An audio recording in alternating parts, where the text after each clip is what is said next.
Hola. Bueno, esta presentación se llama Bienes internos y bienes comerciales, el modelo de la economía dependiente. Es básicamente una revisión del capítulo 6 del texto de Rüdiger Dornbusch. Este modelo introduce una modificación sustancial en el marco analítico que venimos considerando. Hasta el momento veníamos trabajando única y exclusivamente con modelos en donde se produce y se consume un solo bien. O en todo caso, la economía produce domésticamente un solo bien e importa un bien que es un sustituto imperfecto del bien que se produce domésticamente. Lo que vamos a ver ahora es una economía que produce dos bienes. Un bien que entra al comercio internacional, que se denomina un bien transable, y un bien que no entra al comercio internacional, que se denomina un bien no transable o no comerciable. Entonces, acá la idea es muy sencilla. Hay ciertos bienes que, por ejemplo, están sujetos a un costo de transporte, que vamos a llamar sigma, creo que es esta letra griega que tenemos aquí en la pantalla. Entonces, el precio doméstico de un bien que si se produce internacionalmente, yo lo quiero importar, es el precio internacional por uno más el costo de transporte. Este costo de transporte puede pensarse también como una tarifa. Puede ser una cuestión que obedece a la logística, a la naturaleza o a una decisión del gobierno. Por otra parte, si yo quiero exportar mi bien, el precio doméstico va a ser el precio internacional dividido uno más el costo de transporte. Entonces, fíjense que la existencia de costo de transporte hace que sea más caro importar esos bienes y que en el mundo yo reciba una cantidad menor de ingresos si lo exporto.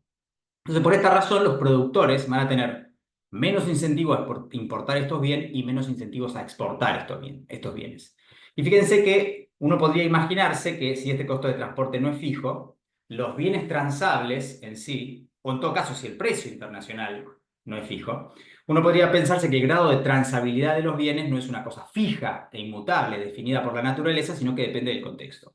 Entonces, por ejemplo, en el año 2002, cuando fue la devaluación en Argentina, hubo un fenómeno muy particular que es que muchos turistas venían a la Argentina a hacer operaciones de cirugía estética o implantes dentales, básicamente a consumir servicios de salud.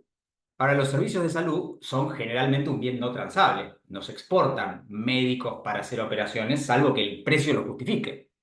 Ahora, cayó tanto el salario en dólares de los médicos argentinos, y eran tan buenos profesionales, tan bien formados, que esto lo que generó es que la gente venga a consumirlos aquí. Los servicios de salud se empezaron a convertir en una especie de transables. Otro ejemplo, si la economía argentina se pone muy cara, y yo, por ejemplo, a ustedes viajan al exterior regularmente, a lo mejor les conviene cortarse el pelo fuera del país. El corte de pelo es un típico ejemplo de un bien no transable. Entonces, esto es para que lo tengan en cuenta. Fíjense que hay una serie de pisos y techos a partir del cual los bienes se exportan y se importan. Básicamente, el texto de Dormus discute dos tipos de modelos de bienes transables y no transables. La variante escandinava del modelo, en donde la función de producción tiene coeficientes técnicos fijos, y lo que se conoce como la variante australiana o el modelo Solter-Swan, donde hay coeficientes variables. Básicamente, si la función de producción tiene una característica estilo Leontief, donde los insumos se combinan en proporciones fijas o proporciones variables. Esto es una sutileza porque cambia algunas de las condiciones de producción y distribución del modelo, pero esencialmente es el mismo modelo o la misma lógica. Y acá lo importante es que esta forma de distinguir o de introducir una distinción en el mercado de bienes altera radicalmente lo que nosotros generalmente en los cursos iniciales de macro consideramos exportaciones e importaciones.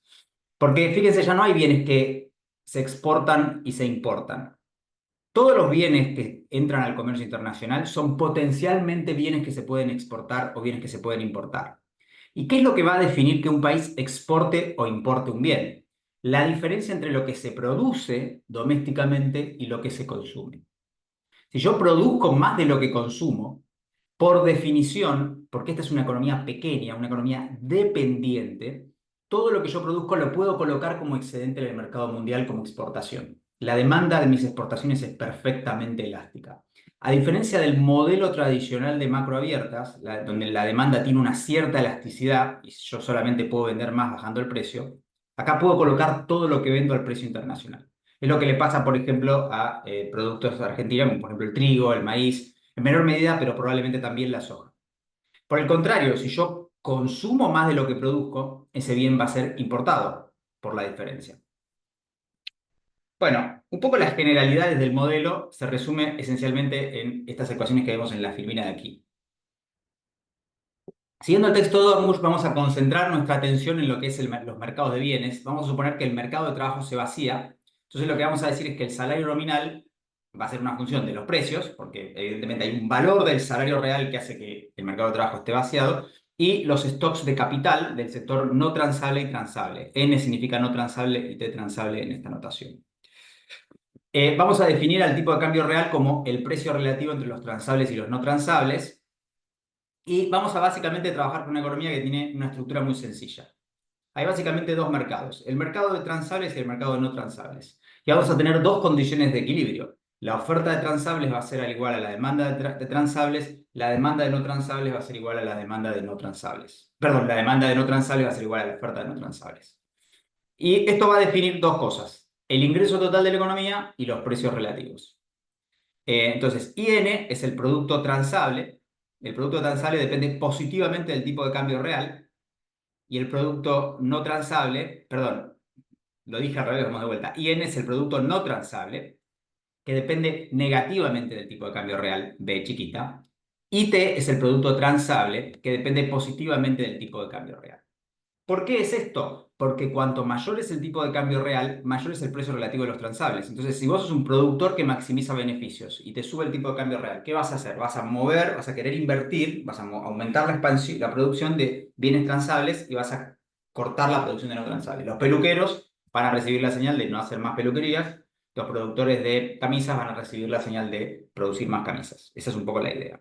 La demanda total depende del ingreso y de los precios relativos. E va a definir el gasto y el ingreso. Vamos a ver. Entonces, la demanda depende del ingreso total de la comunidad y de los precios relativos. ¿Por qué depende de los precios relativos? Bueno, porque si sube el precio relativo de los transables, la gente va a querer consumir más cortes de pelos y menos viajes al exterior. Entonces, la demanda de transables va a depender negativamente del precio de los transables, la demanda de no transables va a depender positivamente del precio de los transables. Cuando sube el precio de los transables, la gente demanda más cortes de pelo. Y acá vienen las dos definiciones que ahora les voy a explicar que son más delicadas, que es el ingreso total o el gasto total y el producto total, que es equivalente a la suma del... El ingreso total es equivalente a la demanda de no transables más la demanda de transables por el precio relativo. Y esta definición, fíjense que cuando ustedes ven esto, se pueden dar cuenta de que el ingreso total está definido en términos de no transables. O sea, todo esto está medido en unidades de bienes no transables. Paso a explicar porque es muy importante cuando tenemos más de un bien. Entonces, fíjense lo siguiente. ¿Por qué decimos que E es equivalente a IN más B por IT? Bueno, fíjense que ustedes no pueden sumar no transables con transables sin ponerle el precio. Entonces, uno podría decir que el ingreso es igual al gasto. Estamos hablando del ingreso nominal en pesos, es igual al gasto nominal. En realidad es equivalente, ¿no? Como una identidad que estamos suponiendo. Y esto es equivalente a el gasto nominal en no transables más el gasto nominal en transables. Entonces tomen esta última parte. Llamemos, vamos a ponerle este nombre, vamos a ponerle E' al gasto nominal medido en no transables. Perdón, al gasto nominal. Entonces, ¿a qué es igual el gasto nominal en no transables? Bueno, al precio de los no transables por la demanda de no transables. Total, vamos a ponerle así. ¿Y el gasto nominal en transables a qué es igual? Al precio de los transables por la demanda en transables. Ahora, ¿qué pasa si yo divido ambos miembros por Pn? Bueno, acá se cancela. De este lado me queda dividiendo. Esperen que necesito.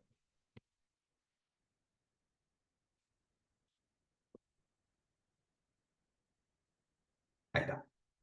Por Pn. Y acá me queda dividido por Pn. Entonces fíjense que de este lado, ¿qué tengo? Tengo el gasto nominal dividido Pn. A esto es lo que llamamos E. Y de este lado, ¿qué tengo? PT sobre PM. Entonces, fíjense que cómo está expresado el Dormus, en qué unidades está midiendo todo en este modelo, está midiendo todo en no transables. Lo mismo para el producto total. Está todo medido en bienes domésticos.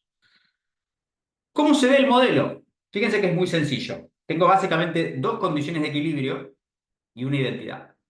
La curva BB es básicamente la condición de que el producto transable es igual a la demanda de transables.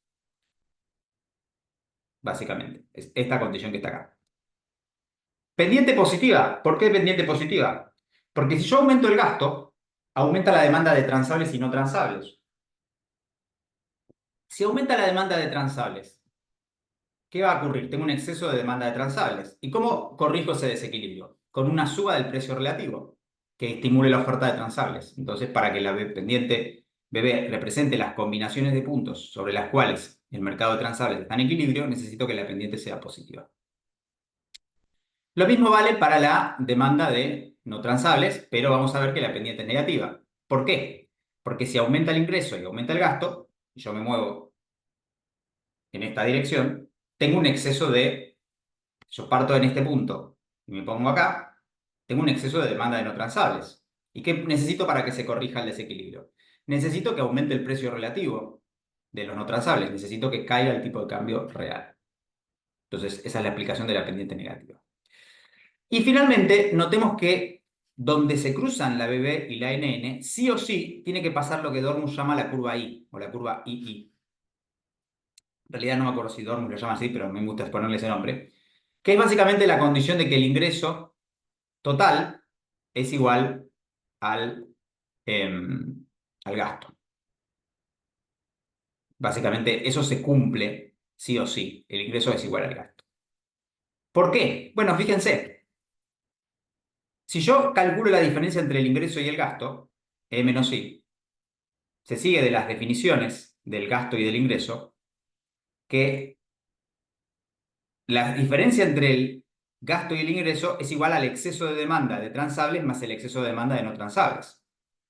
Ahora, si yo estoy parado en este punto, donde se cruzan la BB y la NN, sí o sí, el gasto es igual al ingreso, porque los dos mercados se vacían. Fíjense que si el mercado de transables se vacía y el mercado de transables se vacía, estas dos cositas son cero. Consecuentemente, el ingreso es igual al gasto. Bueno, y finalmente, fíjense que la pendiente de la curva I, si la dibujamos como esta ecuación que está aquí, podemos ver que tiene una pendiente positiva básicamente por la definición. A medida que aumenta I, aumenta el valor del ingreso total medido en no transables. Fíjense, porque el ingreso transable está multiplicado por el tipo de cambio real. Generalmente esto lo pueden ver de esta manera. Siempre que en la economía argentina hay una devaluación, hay una suba del tipo de cambio, el PBI en pesos aumenta. Lo que baja es el PBI en dólares. ¿Por qué? Porque los bienes transables suben de precio. Entonces, a medida que yo camino en esta dirección, la curva I tiene pendiente positivo. Entonces, siempre esta es la curva I en realidad. La curva I coincide con el gasto total donde se cruzan la BB y la NN. Bueno, ¿y qué me permite esta curva? Me permite entender cómo funciona el desequilibrio. Fíjense que si yo estoy parado, por ejemplo, tomemos este punto que está acá. Estoy parado sobre la BB, acá, donde está marcando la flecha. Tengo un equilibrio en el mercado de transables. ¿Pero qué tengo? Tengo un exceso de gasto. Fíjense que el gasto es mayor al ingreso. Entonces, ¿cuál es el problema? Tengo un desequilibrio en el mercado de bienes no transables, porque el tipo de cambio es tan alto que el mercado de no transables no se vacía. Por otra parte, si estoy en este punto que está acá, tengo equilibrio en el mercado de bienes domésticos, tengo un nivel de gasto tan bajo que tengo un gasto más bajo que el que me garantiza que sea igual al ingreso. ¿Qué es lo que está pasando acá? Tengo un tipo de cambio tan alto que tengo un superávit espectacular del sector externo. Tengo una producción de transables que no es absorbida domésticamente. Tengo un excedente comercial. Por otra parte, si me pongo debajo, fíjense que si estoy parado acá, tengo un exceso de gasto total, tengo en equilibrios el mercado de no transables, pero tengo un desequilibrio comercial, porque tengo un tipo de cambio muy bajo como para estar sobre la BB. De la misma manera, si estoy parado acá, tengo un equilibrio en la BB, tengo un equilibrio en el sector externo, pero el gasto es insuficiente como para absorber de forma, digamos, a todos los bienes que se producen domésticamente. Entonces tengo un exceso de oferta de no transables. Los peluqueros no tienen trabajo. Entonces fíjense que esta curvita me permite entender, me permite demarcar el plano en 4 regiones en las que tengo equilibrio interno y equilibrio externo. Piensen y comparen con las nociones de equilibrio externo y equilibrio interno que vimos hasta acá. Acá el equilibrio interno y el equilibrio externo está pensado en términos de transables y no transables. Y de la misma manera tenemos, fíjense, dos tipos de instrumentos para afectar la asignación de recursos. Tengo las políticas de absorción, las que afectan el gasto total, por ejemplo, la política fiscal y monetaria expansiva afecta el gasto total, y tengo lo que se llaman las políticas de composición, que son las que afectan los precios relativos, las que me dicen si los recursos van de un sector al otro. Yo tengo un tipo de cambio más alto, la gente demanda menos transables y los productores ofrecen más transables. Tengo un tipo de cambio más bajo, la gente ofrece más no transables y demanda más transables. Entonces, el tipo de cambio real, fíjense que en esta definición de precio relativo, transables y no transables, tiene un papel en la asignación de recursos relativamente más diferente que la que tenía nuestro modelo tradicional, donde básicamente influía sobre los sectores exportadores e importadores.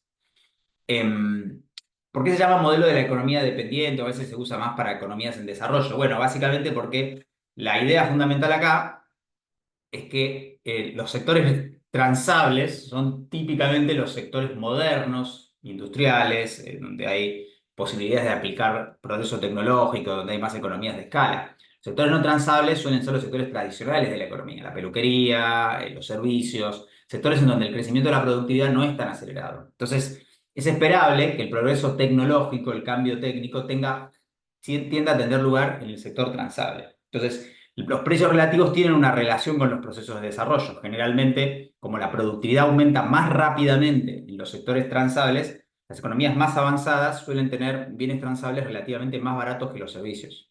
¿Por qué? Porque los costos de los servicios se quedan más altos. Digo, ¿cuánto cuesta cortar un pelo hoy en día? Bueno, las horas que el peluquero te corte el pelo. ¿Cuánto costaba cortar un pelo en la Edad Media? Probablemente el peluquero le llevaba la misma cantidad de tiempo que hoy.